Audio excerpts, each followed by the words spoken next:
and then I hit edit. And then if I have a list there, how do I clear the list? You go at the top. Yeah, clear, enter. And then I go over here and I go clear, enter. So to enter these points in, what's that first point? 3.42. So I put the 3.42 here. Where do I put the 1.37? On the other side, right. 1.37, nice. Now, if I want to do the second point, what's that one right there? Yep. Negative what? Like that? And then what's the last one right there? 1.93. Now we picked random points, so it's not necessarily going to be too spread out. 2 point what? So you might want to first see what these look like on a graph. If you want to see what these look like on the graph, what should I do now? If I want to see what these points look like, press y equals, and what do I need to clear? Clear that function, right? What do I need to make sure is on? Plot 1, and if I hit zoom, what zoom should I choose?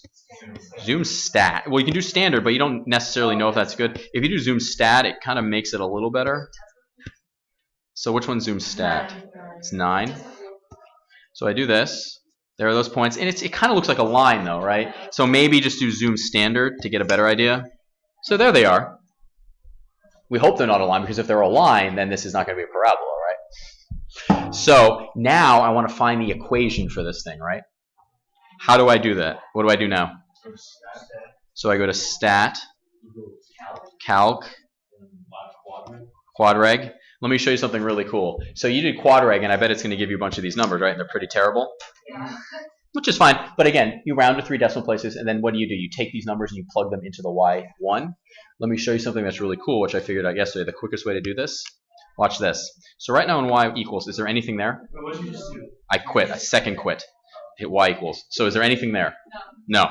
So if I quit out of this and go back to the main screen, watch this. If I go to stat, calc, quadratic, like this, but then I do vars. Remember the y? You can get y1 like this.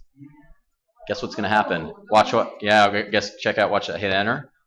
It's going to tell you, but then what does it put in y equals? And it copies everything over. I'll do it again. Watch. Nothing is there, right? I go back to the main screen and I go to stat, like I'm going to calc the quadratic, right? But then you do vars, y vars. Remember where you were evaluating functions? Oh, y1. You hit enter. It runs the quadratic regression and it puts it in y1. Hey, look what's there now. Now I can just hit graph, and what should happen? Ah, there it is. Remember, it's not a line, it's a parabola. Do it right now and see if you can get that to happen on your calculus. So if you want to find the vertex, you go into calc, and which function is really great one to use? Maximum. You go to maximum, and then it asks you for a left bound. So what do you need to do? You go to the left of the vertex. Gotta keep on pressing it, right? It keeps blinking. Does it matter how far? Well, don't go too far, but don't go too close. I pressed it too many times. So now I hit enter, and then once you have a left bound, it asks you for the. So I click to the right and hit enter, and then it asks me for a guess. Right there. It'll calculate. Ah, there we go. How does that look for your? Does that match what you got? Nice. It matches exactly what you got. Fantastic. So there's your maximum right there. Nice. So there's your vertex. And then if you want to find the y-intercept, how do you find the y-intercept? That's a noun. Can someone give me a sentence? How do you find the y-intercept? You can use the trace. I don't. Yeah, you can use the trace, but I really don't want you to use trace for final answer. Second mode. Yep. Excellent. Vars. Y vars function. Yep. Y1. And then what do I plug in? 0. Yeah, it's when x is 0. Oh, look, there it is, right there. There's the exact y-intercept. You're plugging in, there it is. There's your exact y-intercept right there. So that's the nice, quick way. I like that. Very good, Katie. So now if you want to find the x-intercept, what's the first thing you have to do before you find the x-intercept? Change the what? Window. Why? Because here you can't see the. Exactly. So if you go to the window here, let's just change the x-minimum to -20.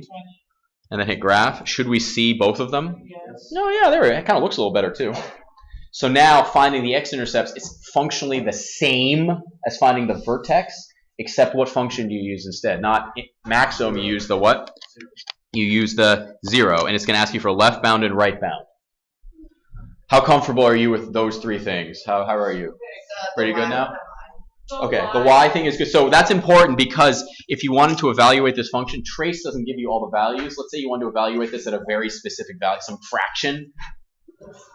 Vars, y vars, enter, enter, and then what do you plug in? Anything you want to, right? And it'll evaluate it the same way. Does that kind of make sense? Okay, so there was one thing I didn't show you yesterday, which was one of the questions last night. It said, like, you know, where does your function equal 2? Yeah. Right? So if you what that means is a y value of 2. So watch. On this one, let's say we use this function, right? Let's say we used it. You could graph a second function called y equals 2. What kind of line is y equals 2? All lines are straight. What kind of line is it? Horizontal line. I graph this. Oh, there it is. If we want to find where those two functions intersect each other, what calc function do you think we're going to use? Intersect. Second calc. Which one do we use? 5. When it says first curve, you just press enter. Second curve, enter. And then it says guess. You just move your cursor towards where you want the intersection to be. Wait, why did you do first curve on Because could there be more than more than 2 graphs on this? Yeah. You need to tell the calculator which 2 you want to work with, and it calls any function So a you curve. have to do one Enter. on the parabola And 1 on the line. I press enter twice. There's only 2, so it's just enter twice. Could there be 10? Sure. But now I go enter where I think the guess is. Oh, look, what did it find? Is this a super useful thing? Yeah, it is. Remember all those lines you found intersections of? Ah, so there's an intersection. If you wanted to is there another intersection point on this one? So if you do the same thing, you go to calc and you do intersection. First curve is just enter twice. But where are you going to put your guess? On the other side. So you go put your guess over here. And I might have, put the guess closer. Matt, right there. Hit enter. Oh, look, did it give me the other the other one? It did. It did, and it's kind of bugging out a little bit, but we'll deal with it. So there's your other intersection point. Okay, you guys can sit down right now. So what what you're going to do now is in